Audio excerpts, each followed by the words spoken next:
Hoy vamos a meternos de lleno en un síndrome tan complejo como dramático, uno que afecta a pacientes con lesiones cerebrales agudas. Es una condición que literalmente desata una tormenta dentro del cuerpo, y vamos a ver por qué pasa y sobre todo cómo se puede calmar. Para empezar, imaginemos esto, una tormenta, pero de verdad, súbita y violenta, que estalla dentro del cuerpo de un paciente. Y lo más increíble es que puede desencadenarse por algo tan simple como un roce o un sonido. Pues bien, esta es la realidad clínica de lo que se conoce como hiperactividad simpática paroxística, o HSP. Es una situación en la que el sistema de lucha o huida, ese que todos tenemos para reaccionar ante el peligro, se descontrola por completo. La intensidad de estos episodios es abrumadora. Se manifiestan con al menos 6 signos clave que aparecen todos a la vez. El corazón se dispara, la tensión arterial sube por las nubes, la respiración se acelera, la temperatura sube. Es una respuesta masiva y totalmente desproporcionada del cuerpo. Pero claro, llegar a entender esta tormenta no ha sido nada fácil. De hecho, durante décadas fue un auténtico rompecabezas para la comunidad médica, con una historia bastante confusa, la verdad. Para que nos hagamos una idea del lío, antes del año 2014, esta misma condición llegó a tener más de 31 nombres diferentes. Una locura. Esta falta de acuerdo, lógicamente, hacía muy difícil investigar y diagnosticar correctamente. Este camino resume décadas de confusión. Todo empezó por allá por 1929, cuando se describió como epilepsia autonómica diencefálica. A partir de ahí, durante más de medio siglo, fueron apareciendo un montón de nombres, como tormenta autonómica. Por suerte, en 2014, un acuerdo internacional por fin estableció el término que usamos hoy, hiperactividad simpática paroxística o HSP, poniendo orden y abriendo la puerta a una investigación mucho más seria. Entonces, la pregunta del millón es, ¿qué está pasando exactamente en el cerebro para que se desate esta tormenta? La respuesta, la verdad, supuso un cambio radical en cómo se entendía esta patología. Veréis, hemos pasado de pensar que era una especie de cortocircuito general, una señal confusa, a darnos cuenta de que el problema es mucho más específico, es un fallo en el sistema de frenado del cerebro. Y esta imagen lo ilustra a la perfección. En un cerebro sano, las partes superiores envían señales para mantener a raya la respuesta de lucha-huida.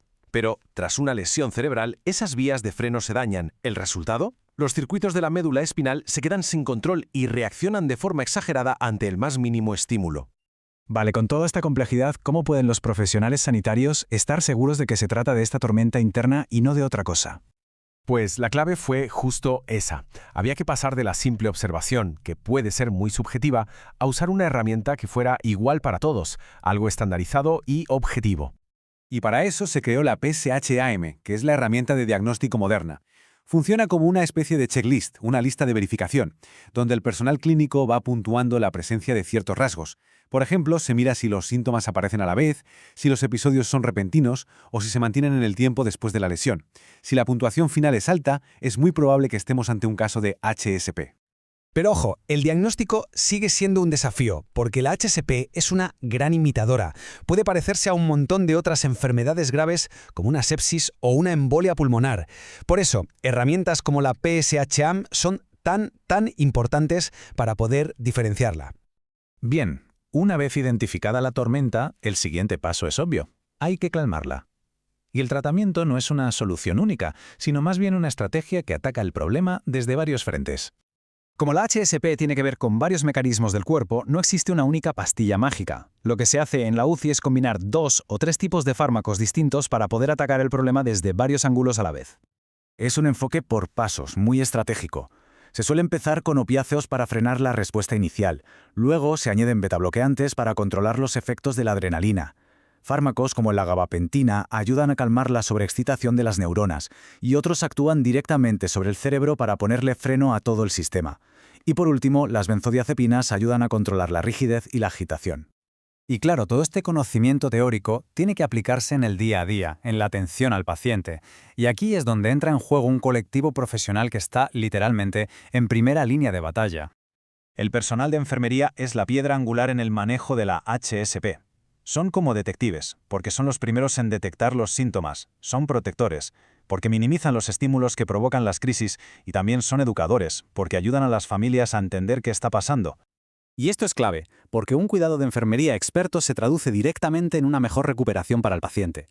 Al detectar los signos a tiempo, manejar los desencadenantes, vigilar la medicación y evitar complicaciones como la desnutrición, marcan una diferencia vital. Al final, entender la ciencia que hay detrás de esta tormenta cerebral da poder a todo el equipo clínico y nos deja con una idea muy potente para reflexionar. En una condición donde los frenos internos del cerebro han fallado, ¿cómo puede el cuidado atento y el toque suave de quien cuida convertirse en la intervención más poderosa de todas?